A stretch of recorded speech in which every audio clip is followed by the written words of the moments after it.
Bon, le café est prêt pour un autre regard sur le monde avec Café Noir et Pierre Le Vigan, auteur et commentateur métapolitique.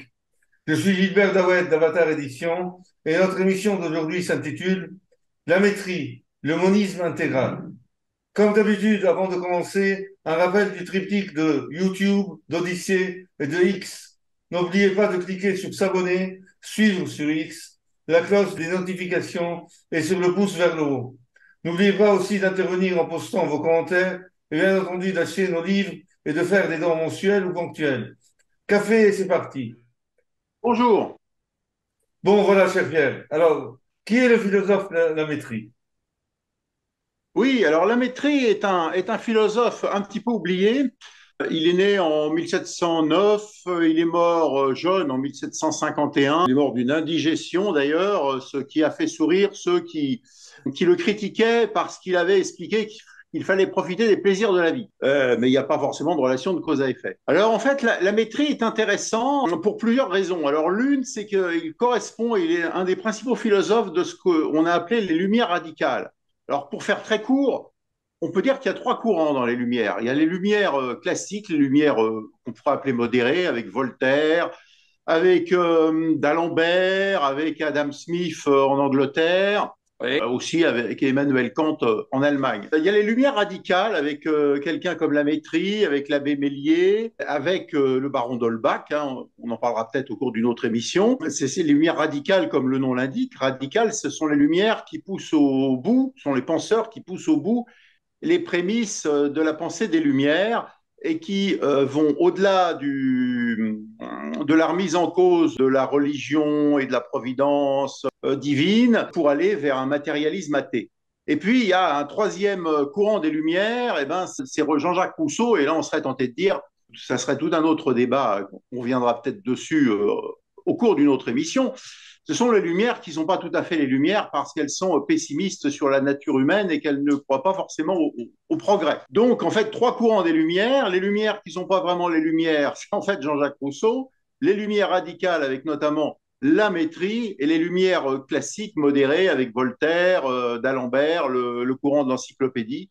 Donc, comme tu viens de nous expliquer, on situe la métrie dans ce qu'on appelle les lumières radicales.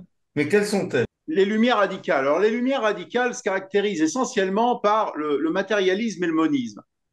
Alors, le matérialisme a une très mauvaise presse, parce que quand on dit de quelqu'un qu'il est matérialiste, on veut dire par là qu'il est en général très attaché à ses intérêts matériels, qu'il est radin, qu'il n'a aucune générosité et qu'il ramène tout à, disons, la puissance de sa voiture, une maison splendide et un compte en banque bien rempli. Alors, bon, ça, c'est une caricature du matérialisme. En tout cas, c'est le matérialisme au sens courant.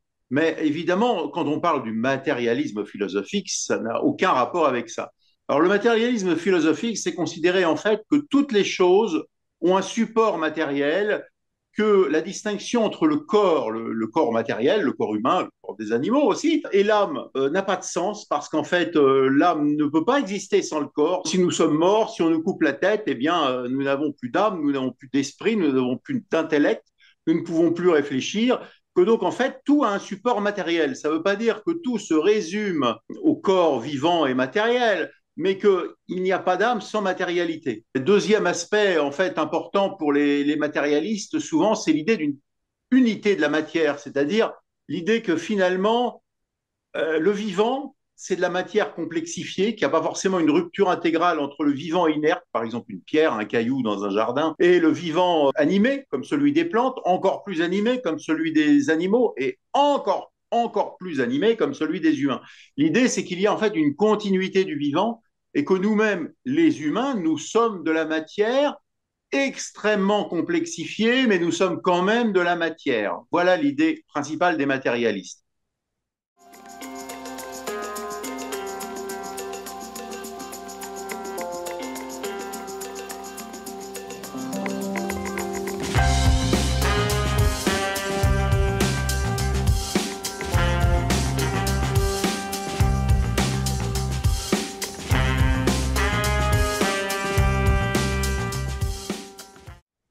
Et alors, que veut dire le matérialisme de la métrie? Alors, le matérialisme de la maîtrise, on le trouve notamment dans son ouvrage sur l'homme-machine. Alors, on a beaucoup critiqué cette théorie de l'homme-machine, tout simplement parce qu'on n'a pas lu la métrie. Alors, on s'est dit, l'homme est réduit à une machine par la métrie. En fait, pas vraiment quand on lit la métrie. Il explique que l'homme a des aspects machinaux, mais extrêmement complexes, qui justement ne relèvent pas d'un mécanisme facile à élucider. En fait, la différence entre l'homme-machine tel que l'explique la métrie et l'homme-machine tel qu'on l'imagine, c'est qu'on imagine toujours qu'une machine a un but. Elle va nous amener à un résultat précis. Si c'est une machine à tisser, elle va nous amener à avoir un pullover, par exemple. Pour la métrie, en fait, l'homme-machine, ça veut dire que l'homme a un certain nombre d'actions et d'interactions. Ça renvoie en fait essentiellement à quelque chose qui n'existait pas du temps de la métrie, mais qui est la cybernétique. La cybernétique de Ludwig Bertalanffy notamment. Et cette cybernétique, ça veut dire en fait un système d'action-interaction sans finalité, sans finalisme. Donc c'est un système extrêmement complexe qui nous échappe. Donc en fait, si l'homme relève d'une machine extrêmement complexe, selon la métrie, c'est une machine qui n'a pas de finalité. Y a-t-il une loi naturelle pour la métrie? Et si oui, laquelle? Non, pour la métrie, il n'y a pas vraiment de loi naturelle, si ce n'est que l'homme recherche son plaisir, d'où l'art de jouir.